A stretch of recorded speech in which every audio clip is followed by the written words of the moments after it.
Malam hari ini kita akan kembali mengikuti Bible Study yang akan dibawakan oleh Pak Hondarka, masih membahas Jemaat Sardis di Wahyu 3, 1-6 dengan tema apakah benar kekudusan dan LVS kekayaan bagian 2 yang tentunya nanti akan dibahas lebih dalam. Baik, kita sebelum mulai kita akan berdoa dulu. Saya akan pimpin dalam doa. Bapa, kami ucap syukur, anugerah Tuhan kami boleh bersama-sama melalui Zoom ini berkumpul. Tuhan, kami percaya juga akan menyertai setiap rekan-rekan kami yang akan menyusul untuk berkumpul bersama-sama untuk melakukan Bible Study. Biar Roh Kudus sendiri yang akan memberi hikmat kepada kami semua melalui Pak Hondarka. Biar Tuhan urapi Pak Hondarka untuk menyampaikan suara hati Tuhan untuk kami semua supaya menjadi rema bagi kehidupan iman kami. Terima kasih Tuhan, kami mau menyerahkan dari awal sampai akhir, demikian pula jaringan ini kami mau serahkan ke dalam tangan Tuhan supaya tidak ada gangguan. Kami serahkan semuanya ini Tuhan hanya di dalam nama Tuhan Yesus. Amin. Shalom, selamat malam ya. Sekali lagi buat kita semua. Malam hari ini kita melanjutkan Jemaat Sardis yang ada di Wahyu 3, 1-6 ya, yang kita sepakati kita berjudul apakah benar dalam kurung ya, kekudusan itu versus lawannya kekayaan. Kemarin kita ulas tentang mengapa dia mati ya di hadapan Tuhan untuk katakan hidup, sudah kita ulas, kita baca sama-sama. Sekarang saya melanjutkan untuk tentang kekudusannya nanti ya, kekudusannya. Saya mau coba beberapa ayat pemahaman kata demi kata dulu ya. Yang ayat 1 tadi, aku tahu segala pekerjaanmu, engkau dikatakan hidup padahal engkau mati ya. Kata hidup dan mati itu ketika saya pelajari itu kata itu muncul sama persis di Lukas 15 tentang perumpamaan anak yang hilang ya. Lukas 15 itu ada 3 perumpamaan tentang yang hilang. Yang pertama, domba yang hilang, Tuhan cari. Ya, dombanya tersesat, tidak sengaja tersesat, dia cari. Yang kedua, perumpamaan dirham yang hilang. Sama, terjatuh, tidak sengaja, dia cari. Yang menarik yang ketiga ini, ya. Saya rasa Anda sudah baca semua. Jadi saya langsung baca saja ayat ke-24. Tapi sebelumnya saya mau sampaikan, atau gimana ceritanya tahu semua ya. Saya mau sampaikan dulu kalau gitu, ayat 28. 20 deh. Maka bangkitlah ia, anak bungsu itu, dan pergi kepada bapaknya. Ketika ia masih jauh, kata bangkitlah itu penting. Itu bertobat di situ ya. Ketika ia masih jauh, ayahnya telah melihatnya, lalu tergeraklah hatinya oleh belas kasihan. Ayahnya itu berlari mendapatkan dia, lalu merangkul dan mencium dia. Ya, kata anak itu kepadanya, Bapak, aku telah berdosa terhadap surga dan sebagainya ya. Lalu kita masuk ayat 24, ayat 23 dulu. Dan ambillah anak lembu tambun itu, sembelilah dia, dan marilah kita makan dan bersukacita. Kata bersukacita itu penting. Sebab anakku ini telah mati dan menjadi hidup kembali. Ia telah hilang dan didapat kembali. Maka mulailah mereka bersukacita. Ya. Ayat ini muncul lagi, pengertian ini ada di ayat 32. Kita baca ini perkataan anak sulungnya. Yang tadi bungsu balik, anak sulungnya ngomong begini, ayat 30, biar tahu ya.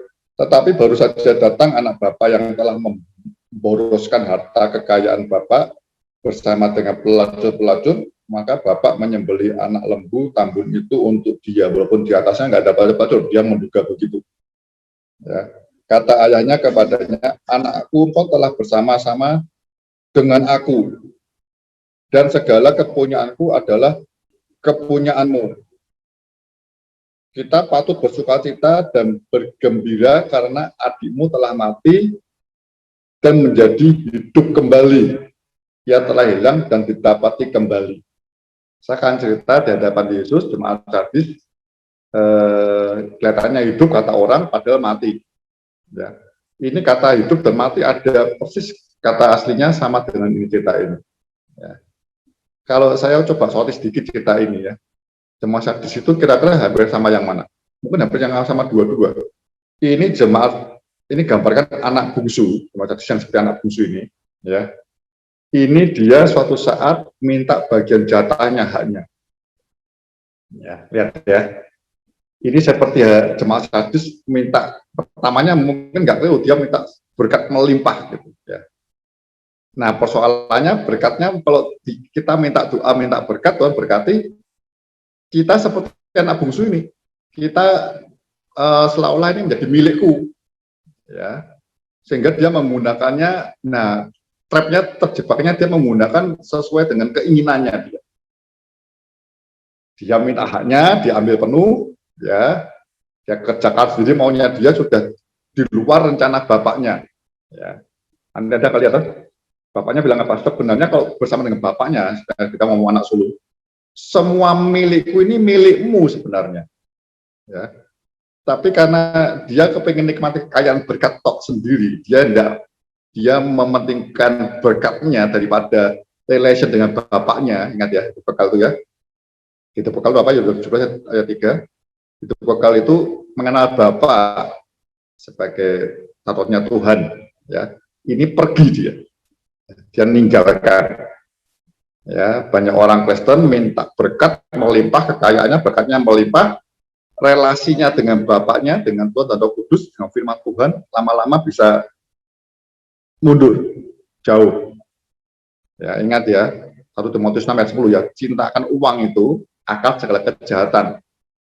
Nanti termasuk iman kita bisa rusak. Ya, bisa kacau balau. Ya, saya rasa kita ngerti semua lah.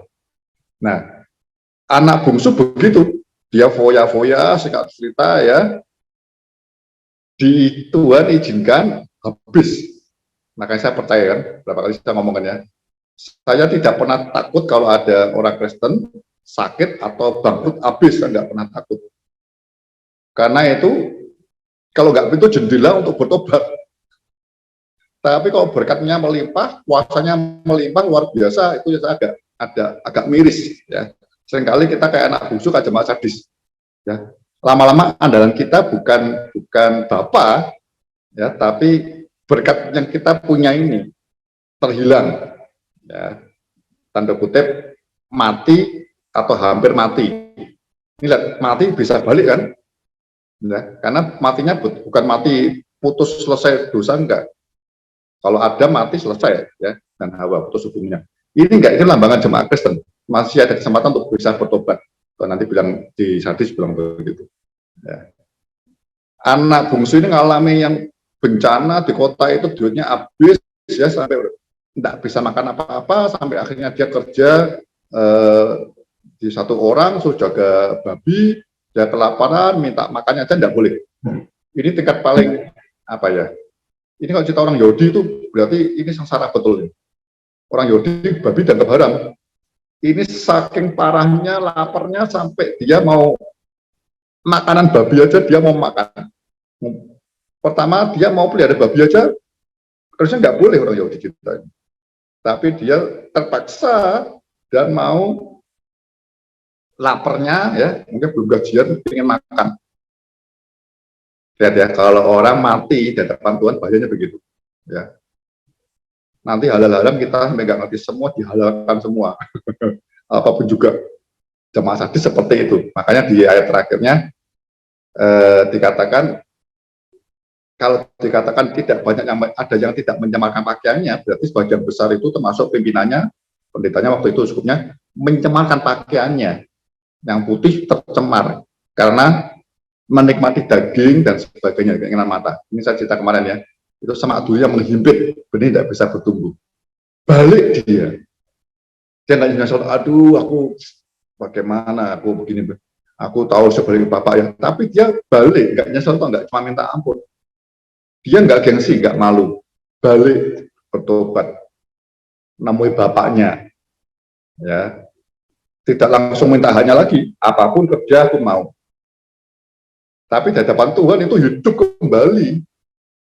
Saudara ingat ya, saudara dan saya kalau hanya menyesal, konteksnya jemaat sadis, karena kita ngalamin banyak perkara tentang kenikmatan hidup ya di jemaat sadis ini, ya.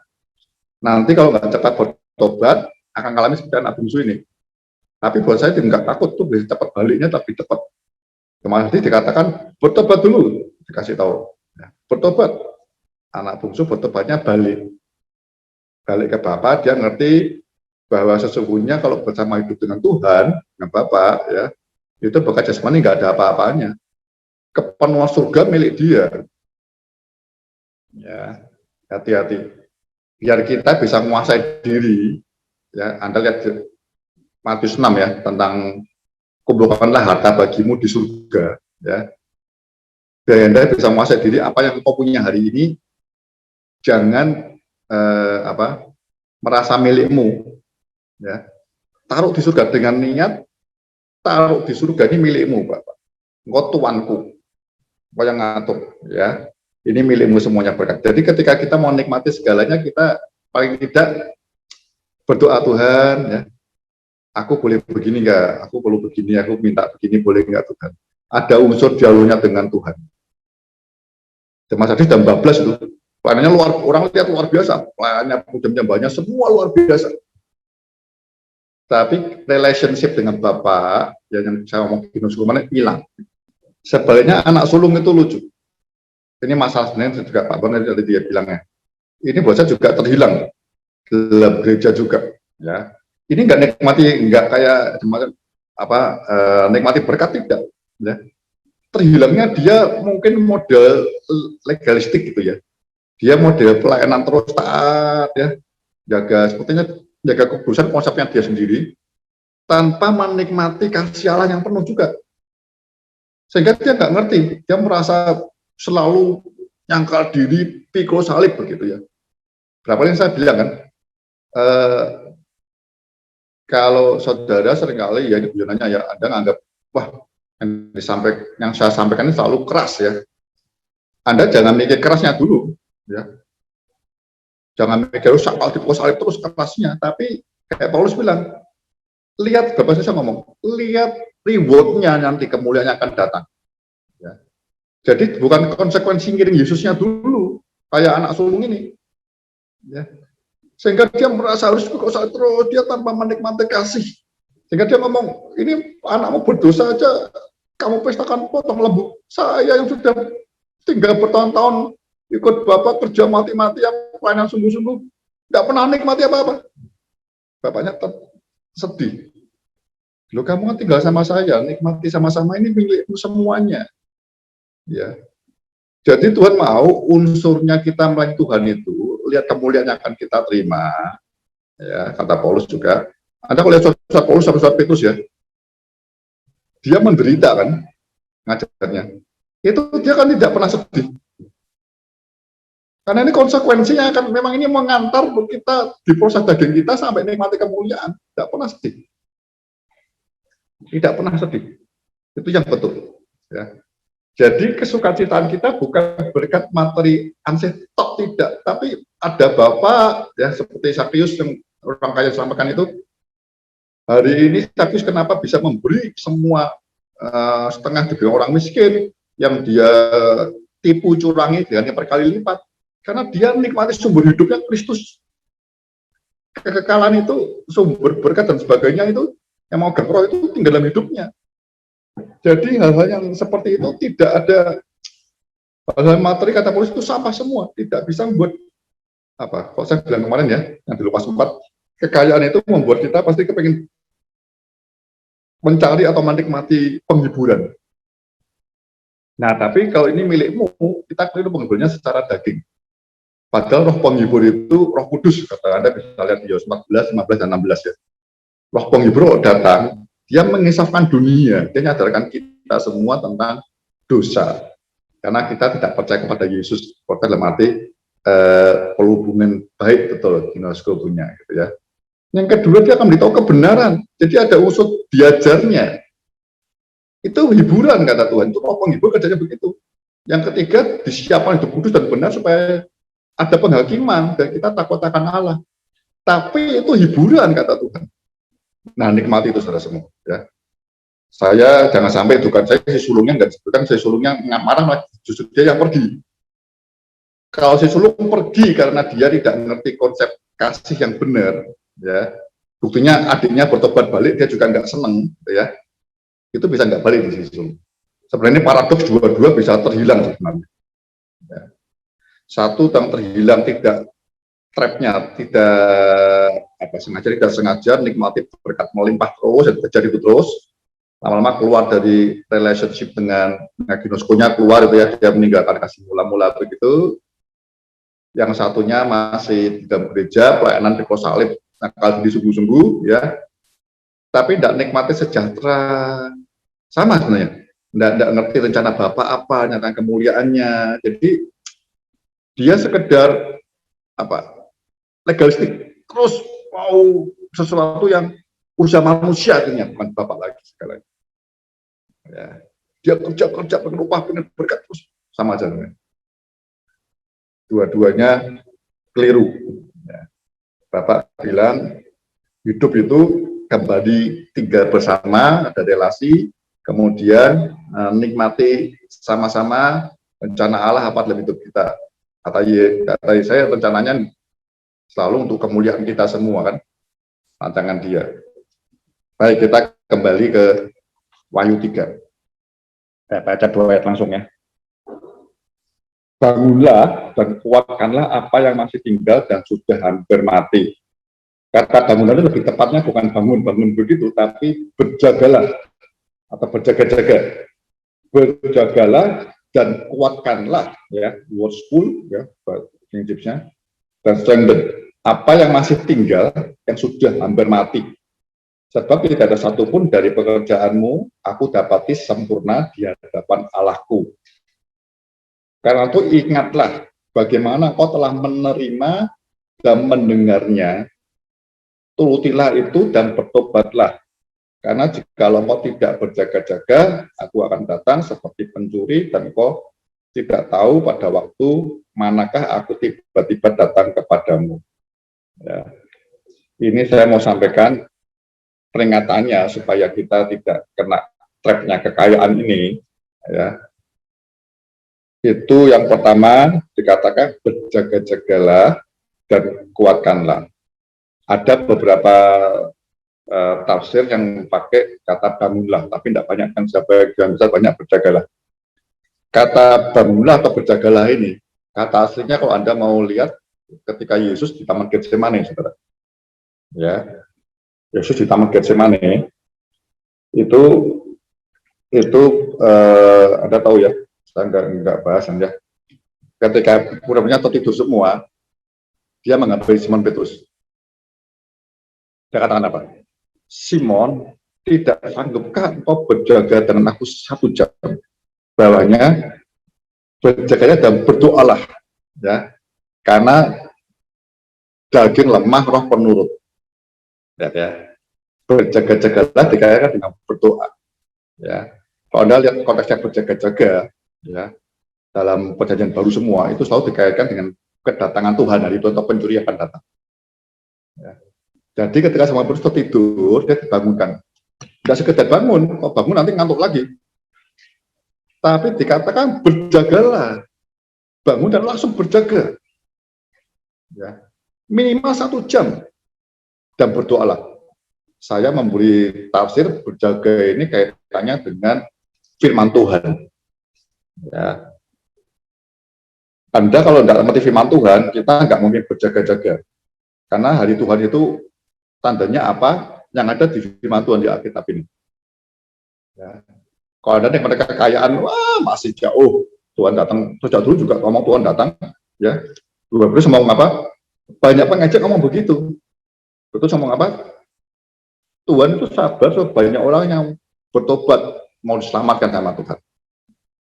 Anda kalau menikmati segala berkat Tuhan ya tidak berjaga-jaga sungguh-sungguh seperti jemaat Sardis. Dia pengalaman kotanya bisa dihancurkan, dia lupa. Terlalu pede. Tandanya kan sudah Tuhan berkati aku nih, hidupku nih. Loh, enggak.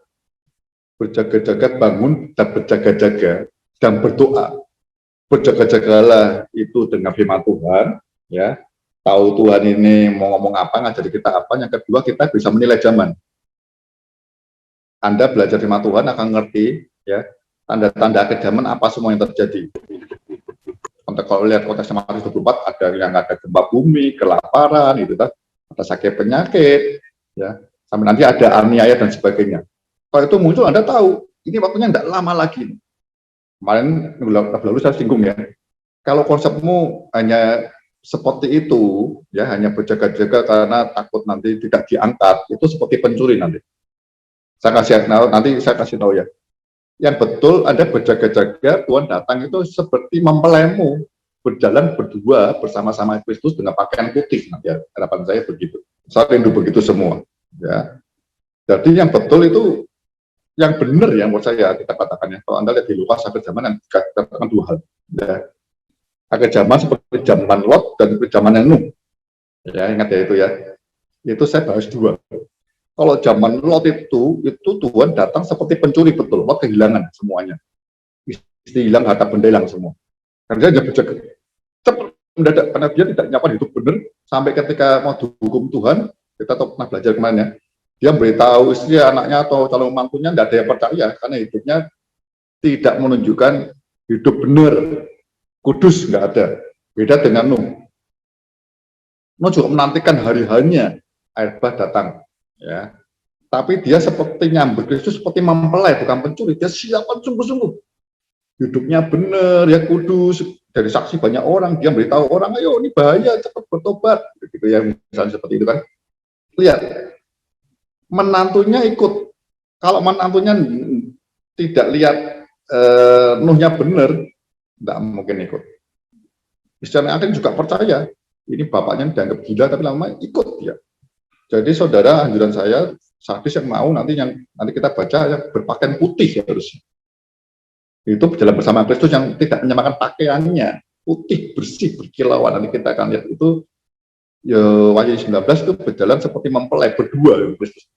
Berjagalah dan kuatkanlah. Kalau Anda sudah berjaga bisa ya jalan ya dan berdoa setiap saat ya. Waktu dibanyakan dengan berdoa dan berjaga-jaga, firman dan berdoa ya.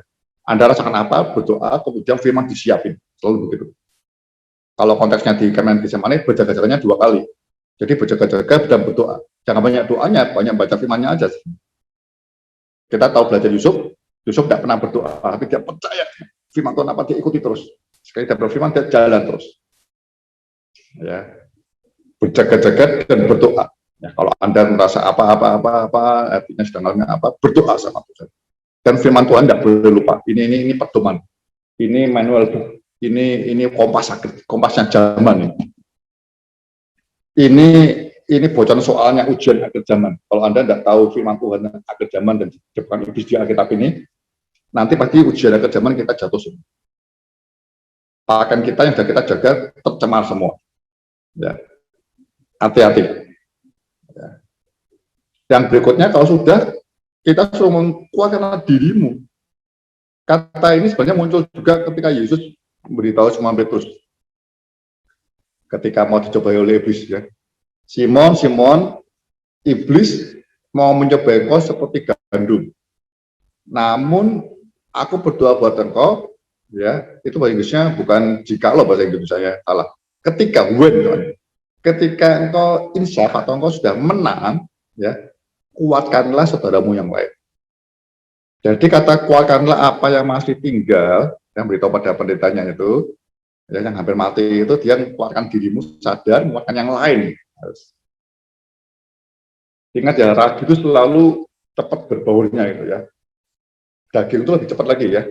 Ada pengajaran-pengajaran yang tentang kemakmuran dan sebagainya, itu orang senang, gampang ya. Harus dibangun dengan hal-hal yang benar, yang lebih sifatnya membangun kekudusan, ya, pakaian putih dijaga bagaimana, itu lebih bisa ngimbangi kita nggak terjebak ke ansih berkat melulu nanti seperti jemaat Sardis. Ya. Jadi kuatkanlah yang masih tinggal, ya. Karena kalau di Tuhan lihat apa yang kita lakukan semua dengan kekayaan itu nggak sempurna. Karena itu mengandalkan kita, mengandalkan pengetahuan kita, kepintaran kita, mengandalkan kekayaan kita, berkat kita. Ya.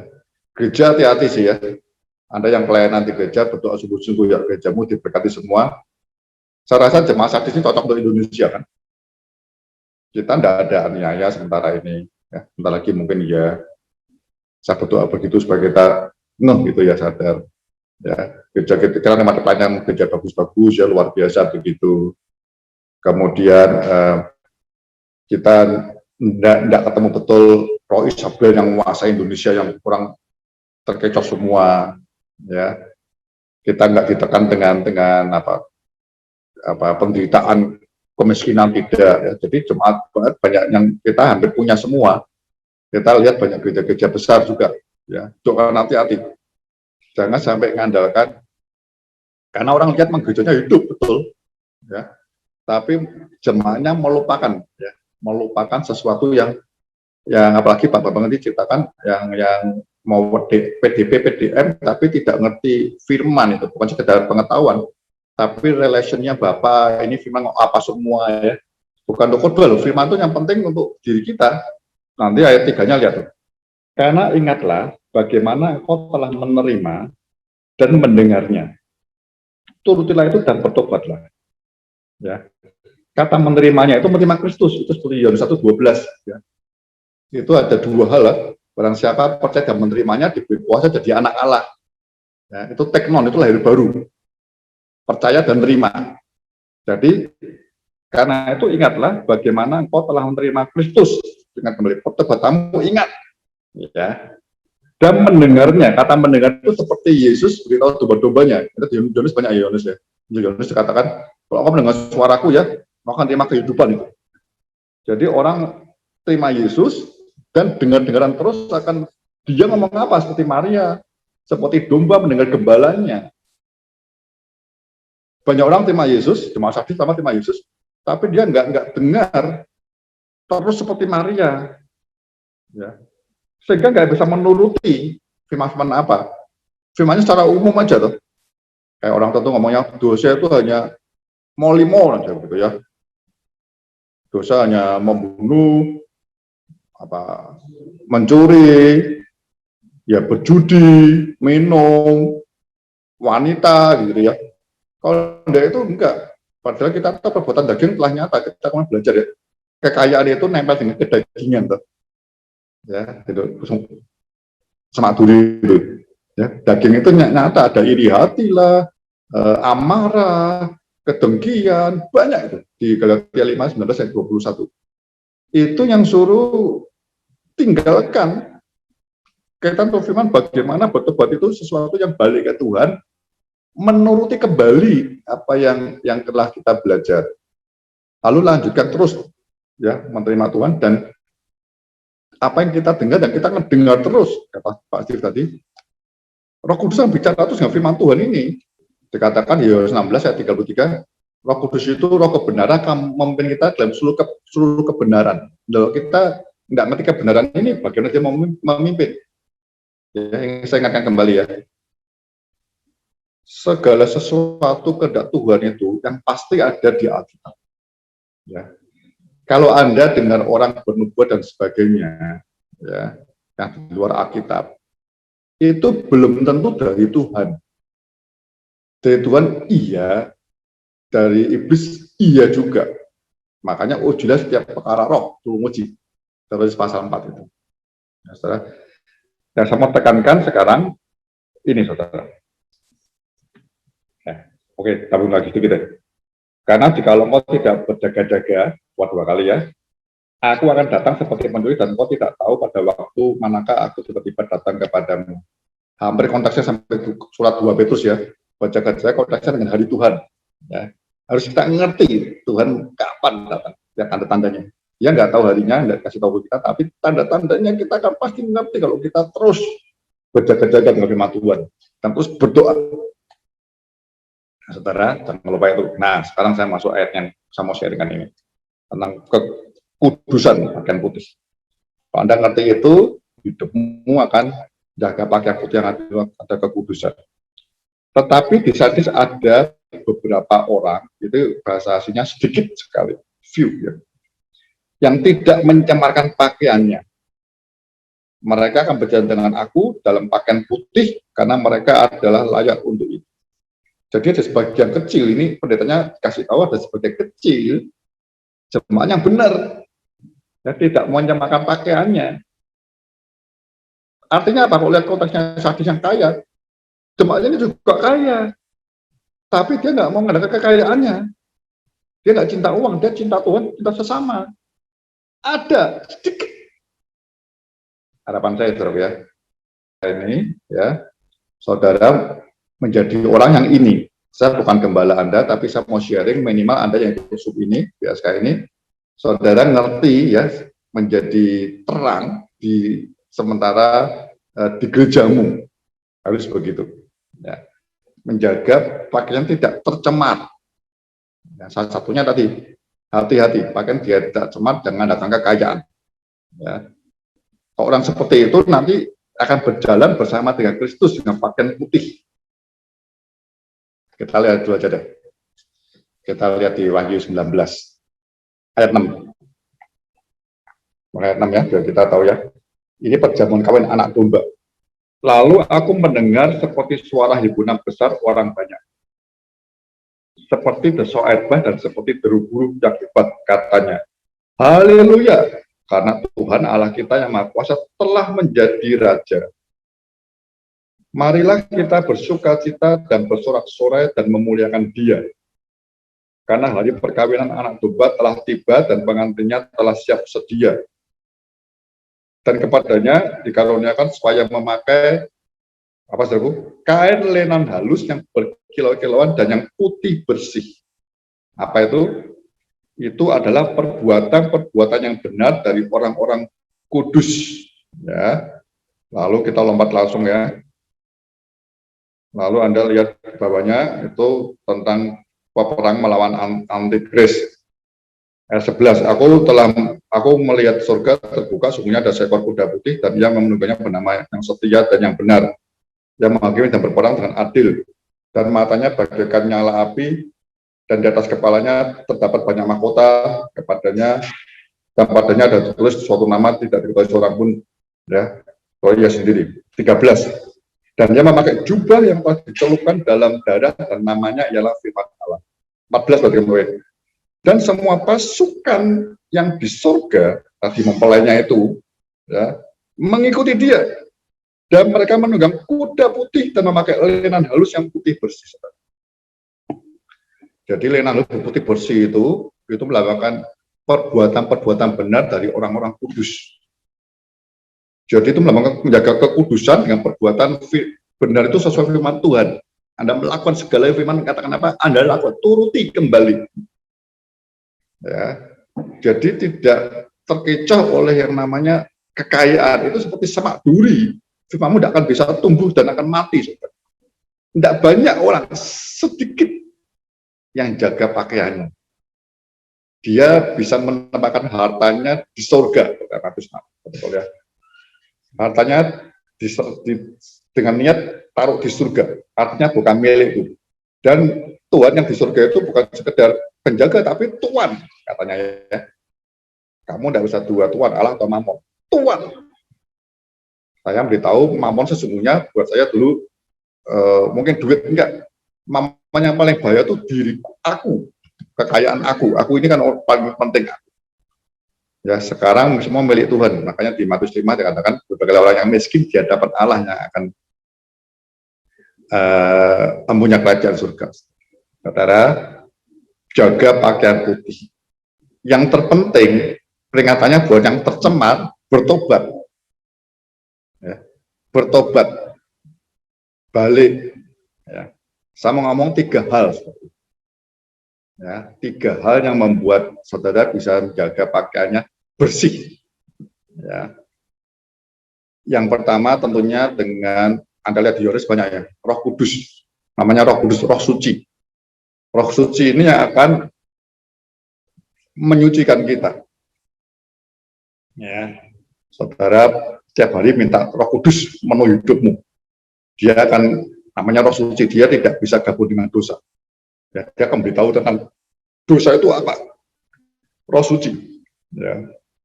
Anda perlu renungkan ya, kalau tidak ada Roh Kudus, tidak mungkin orang bisa hidup kudus. Orang yang di luar Kristus, yang tidak punya Roh Kudus, tidak mungkin hidup kudus. Dia hanya tahu yang benar, yang baik, dan yang jahat. Ya. Kudus itu lawannya nanti dosa, kecemaran. Ya. Dipisahkan. Jadi ketika kita nikmati karunia keselamatan, ya ada Roh Kudus, kita mengerti hidup kudus seperti apa. Roh Kudus akan memimpin hidup kita suci. Pasti dia akan mengingatkan kita akan dosa. Ketika Anda baca firman, Tuhan urapi, Roh Kudus tolong urapi, nanti akan dikasih tahu mana yang tidak berkenan. Yang kedua, berarti katakan darah Kristus, darah Yesus. Ya, oleh darahnya kita disucikan. Ingat, sampai sekarang Yohanes melihat di Wahyu, ada lihat Wahyu pasal 4 atau pasal 5 itu, Yohanes melihat di surga, Yesus masih seperti domba tersembelih. Darahnya masih mengalir. 1 Yohanes katakan apa? Ya, 1 ayat 9 itu. Ia setia dan adil. Kita minta ampun, diampuni. Kalau Anda begitu dosa, Roh Kudus ingatkan itu dosa, cepat minta ampun. Darahnya menyucikan kembali. Darah Yesus, sekali dia mengampuni dosa, tapi yang tiap hari juga dia ngampuni dosa. Karena anak domba seperti tersembelih. Ini penting, saudara.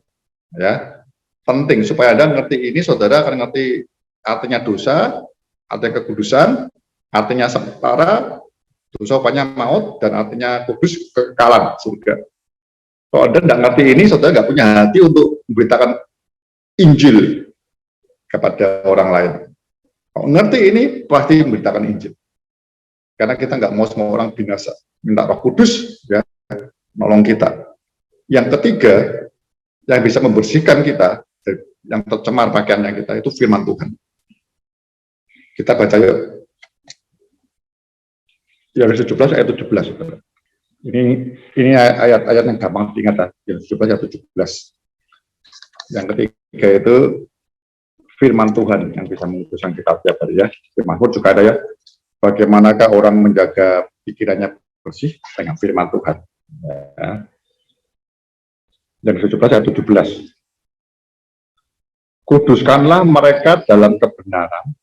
Firman-Mu adalah kebenaran. Firman Tuhan, ketika Anda merenungkan firman Tuhan, Roh Kudus mengurapi Anda, ini akan menguduskan, membersihkan hal-hal yang tidak berkenan. Kemudian akan memberi iman untuk kita bisa melakukan yang benar seperti apa. Ingat ya, di Yohanes 16 ya. Dia memberitahu akan dosa, yang kedua memberitahu akan yang benar. Kebenaran dia kasih tahu. Ya. Yang dosa Anda bisa minta ampun, dibuang, bertobat itu melakukan yang benar seperti apa. Firman Tuhan akan mengajari seperti itu. 3 hal ini yang akan menjaga pakaianmu. Supaya nanti ketika Tuhan datang, ya, ini mempelai Kristus sungguh-sungguh. Saudara menikah ke zaman anak domba, kemudian setelah itu diajak oleh Kristus turun dari surga, ya, turun dari langit, kalahkan antikris itu, perang, saudara. Yang pakai lenan, yang sudah putih bersih. Saya mau ngomongnya sebenarnya perjamuan pernikahan anak domba. Yang berapa kali saya dapat dari Tuhan itu ya. Orang lahir baru sebagai anak Allah, kemudian yang kedua naik melayani Tuhan sebagai hamba, Anda meningkat lagi kualitasnya menjadi sahabat dan mati untuk Kristus. Yang terakhir sebagai mempelai, jangan lupa. Mempelai berjalan bersama dengan Kristus berdua terus. Nanti juga akan memerintah mempelai. Saudara, sebenarnya di sini kalau saya boleh kasih judul yang lain, itu jemaat yang berselingkuh, saudara. Anda tahu di 2 Korintus ya 11 Paulus katakan apa? Kita ini dipertunangkan oleh Kristus kepada Kristus oleh Paulus. Kristen itu artinya kita sudah dijadikan tunangan. Kalau orang Yahudi ngomong tunangan itu artinya sudah seperti menikah kayak Maria dan Yusuf kan. Mau diceraikan pada bertunangan itu. Ya, kita ini sudah tunangannya Kristus. Calon mempelai pasti mempelainya. Kita sudah dikaruniakan pakaian yang kudus, ya awalnya begitu. Tapi kita harus mengerjakan itu. Kerjakanlah keselamatanmu dengan takut dan gentar.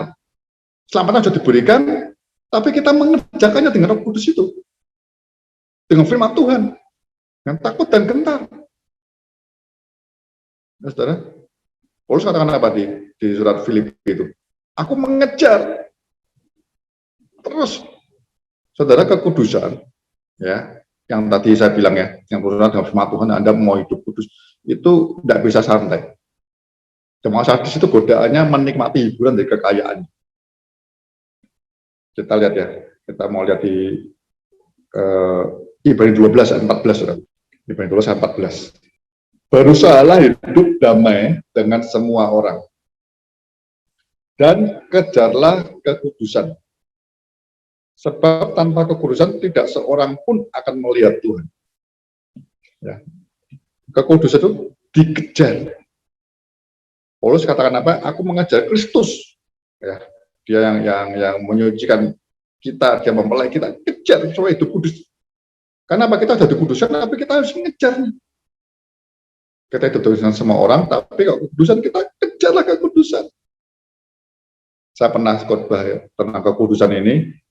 Saya waktu berdoa tadi sekawan kata kejarlah itu seperti, saudara kalau nggak tahu ya, pernah ngejar nggak saudara ya? Misalnya ngejar bis kota terakhir gitu misalnya ya. Ya, saya pernah di Surabaya pulang pelayanan, saya naik kereta api, yang nganter agak santai, terlambat, ngajak makan dulu lah, apa dulu sampai di mana Hubung itu, saya masuk, kita udah jalan, selari masuk gerbong yang kedua dari terakhir, masuk saya, kayak biasa pelan-pelan dulu. Kejar kekudusan itu apa artinya? Ini yang terakhir, kalau kita nggak ngejar, nggak ada kereta lagi. Kejarlah kereta terakhir itu. Itu berarti kita akan sungguh-sungguh ngejar. Ya. Banyak orang nikmati berkat pelimpah, ya. Anda kerja mati-matian, ya. Ya mungkin bahasanya Anda bilang gak cinta uang sih, tapi di hidup kita kan kita ngerti ya.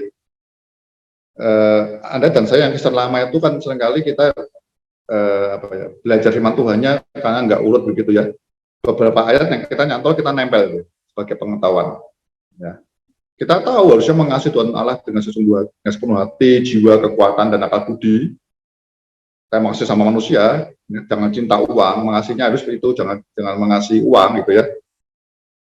Tapi secara apa ya? Secara ada tahu kasih atau cinta itu sesuatu yang seringkali sama pengetahuan nggak connect. Agustinus Bapak Gereja pernah ngomong apa? Hasrat itu seringkali justru apa ya, lebih match untuk kita kerjakan, kita kejar. Ini kita kejar kekudusan, kita tahu ya pengetahuan. Tapi Anda tidak maksa diri ketemu ginosko kasih ya, mengasihi Kristus itu menemati kasih Bapak tadi anak terhilang, anak sulungan di rumah tapi tidak menemati kasih Bapak itu. Ya, bapaknya seperti yang kejam, dia kerja terus, dapat upah gitu. Padahal semua milik. Ya. Anda tidak menikmati kasih begitu, nanti dalam pengetahuannya kita ngerti, aku mengasihi Tuhan. Anda hitung aja, tiap hari, waktumu kamu habiskan dengan apa? Kita habiskan dengan apa? Orang bisa lihat kok, roh kita kata rasa roh kudus, membantu kita untuk kita ngerti kok, nah, kita cinta ke siapa? Karena cinta itu akan kita kejar. Orang itu mesti ngejar cinta. Pengetahuannya ngerti, kan jemaat sadis mungkin tahu dia kekayaan bahaya kekayaan ini. Ya, dia mungkin pernah baca soalnya Paulus ya, cintakan uang ya, akar kejahatan, dia ngerti semua. Tapi kenikmatan itu membuat dia hasratnya seneng ya, sukacita di situ. Lama-lama pengetahuannya bisa kalah. Bahkan Agustinus ngomongnya, satu seringkali pra pengetahuan sebelum orang tahu, cinta duluan. Kalau Anda dengar khotbah-khotbahnya orang-orangnya Pak Tong itu kan filsafatnya pintar-pintar ya, Pak Tong khotbah tentang Aristoteles lah, Plato lah, semua ngerti karena cinta itu hasrat yang orang bisa ngubah orang itu cinta. Cinta itu kan tidak bisa dipikir. Cinta itu dari mana jatuh ke hati katanya. Orang kita mungkin sadar dalam arti pengetahuan, tapi tindakan kita mungkin kita nggak nyadari. Yang kita kejar tiap hari itu sebenarnya cinta apa? Itu menunjukkan Kristus. Nah, saudara, saya berharap ini, ya, saya berharap kita jadi mempelai itu paling puncaknya. Perjamuan nikah anak domba itu puncaknya, saudara. Ya, itu keintiman yang betul hidup kekal ya itu kan, relation hidup kekal, ya, intimasi itu hidup kekalmu di situ. Cintamu kepada Kristus, nanti kan cinta yang uang hilang. Tapi kalau ada cinta uang, Allahnya sama keluarga kita bisa hilang. Yang terakhir pastinya kita ada di kitab kehidupan. Kita baca saja lagi ya, karena yang terakhir ya. Barang siapa menang, ia akan dikenakan pakaian putih yang demikian. Nah, demikian itu yang di atasnya tadi, ya. Yang Wahyu 19 berjalan bersama Kristus nanti, menikah anak domba. Ya. Aku tidak akan menghapus namanya dari kitab kehidupan, pasti, ya kan, dari mempelainya. Melainkan aku akan mengaku namanya di hadapan Bapakku dan di hadapan para malaikatnya. Siapa bertelinga, hendaklah yang mendengar apa yang dikatakan Roh kepada jemaat-jemaat. Ya, nama kita dari kitab kehidupan pasti itu, ya, nggak mungkin hilang. Yang setelah itu dia akan mengakui kita di hadapan Bapa. Yesus mengajarkan kalau kita malu, ya, mengenakan Bapa, dia juga akan malu, ya. Nah, jemaat saat di situ menandakan kekayaannya, bukan Kristusnya, walaupun nggak ada tantangannya. Justru bahaya kan. Kemarin saya kasih tahu kan, Kristen itu seringkali rohaninya jadi jatuh, mati, hancur. Itu bukan karena masa sulit, ya, bukan karena aniaya. Jemaat Smyrna kuat luar biasa, engkau susah, engkau miskin, tapi engkau kaya, kata Tuhan Yesus. Tapi ini terbalik, nggak ada apa-apa, ya, merasa hidup, ya, karena ada nikmat kekayaan, sumber hidupnya ada di situ, padahal mati. Itu artinya dia mengandalkan, mungkin lebih senang dianggap orang apa daripada orang suci, ya, orang saleh lebih senang dianggap orang kaya. Saya ingat cerita Nuh, ya, saudara ingat cerita Nuh, ya. Kok Nuh? Ayub, kata Ayub, ya. Itu ada 5 hal sebenarnya yang disampaikan. Ya, saya ingat-ingatan aja, ya. Ayub dikatakan apa? Satu orang terkaya di daerah timur. Ya, kalau orang kaya di daerah timur, itu artinya buat saya orang terkaya di dunia itu. Karena di daerah timur terus saya ketemu naik ketemunya juga balik barat timur. Kalau orang terkaya di utara, mentok itu, tutup selesai. Ya. Tapi orang terkaya di timur itu orang terkaya di dunia kok saya bilang. Lalu dapat kriteria yang Tuhan lihat di mata Tuhan. Kekayaannya tidak diomongin, diciptakan, tapi di hadapan Tuhan apa? Nah, iblis lihat hambaku Ayub, dia yang apa? Suci, saleh, jujur, menjauhi kejahatan. 4 kriteria dasar orang Kristen yang akan top sampai mempelai nantinya. Ya.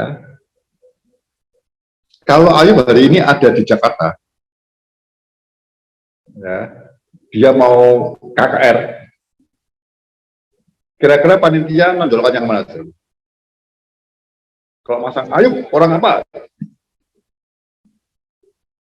Kalau dugaan saya seringkali kita lebih gampang narik orang. Ayub ini lihat nih, ini orang sungguh-sungguh takut Tuhan, ya. Mungkin tulisnya kecil tapi yang gede, menjadi orang terkaya di dunia karena ikut Kristus. Kekayaannya itu ngundang setan. Setan artinya apa? Nggak bisa kekayaan dulu. Di mata Tuhan nggak ada apa-apanya, karena anak bungsu itu ketika nikmati kekayaannya separuh dari bapaknya, itu luar biasa tuh. Dia keluar. Bapaknya sedih, tapi ya diamnya dan tidak dicari loh. Tadi yang domba, yang duit dicari. Anaknya tidak dicari, tapi ditungguin terus. Buktinya ketika anaknya balik masih jauh, bapaknya tahu duluan. Ya saudara, hati-hati. Justru kekayaan itu yang mengundang iblis pengen jatuhkan terus. Jemaah sadis kena trapnya di situ. Ya. Jangan malui, kita lebih senang dianggap orang, lu Kristen, lu sok suci. Enggak, gue mau hidup suci gitu loh. Ini perbuatanmu kan benar, orang kudus itu dikhususkan oleh Kristus, ya, dikuatkan dengan firman Tuhan, nanti akan bertindak sesuai dengan firman. Itu adalah perbuatan benarnya muncul. Perbuatan benar nggak bisa orang nggak kudus. Ya. Yang dikejar kekudusan dengan Kristus terus, nanti firman yang menguduskan kita didorong kekuatan untuk mengerjakan kebenaran, buah-buah. Perbuatan itu kan buah kebenaran. Saya berdoa kita semua memahami ini ya. Jangan selingkuh. Anda disiapin berkat yang melimpah itu tujuannya kayak Abraham, jadi berkat buat banyak orang. Jangan sendiri diambil. Nanti kita berselingkuh dengan mamon ini, hati-hati. Ya. Meninggalkan Kristus, padahal dia mau, tadi disadis, dia mau bergandengan tangan sama kita. Muncul di hadapan Bapak. Ya, tidak malu kita saudaranya, istrinya, mempelainya yang kudus. Dalam bersama. Semua orang melihat dan terakhir, dengan pasukan ini dia mengalahkan antikristus. Ya. Bayangan baik-baik itu. Anda harus ketika antikristus dikalahkan, iblis dikalahkan, kita ada di situ, pastikan itu.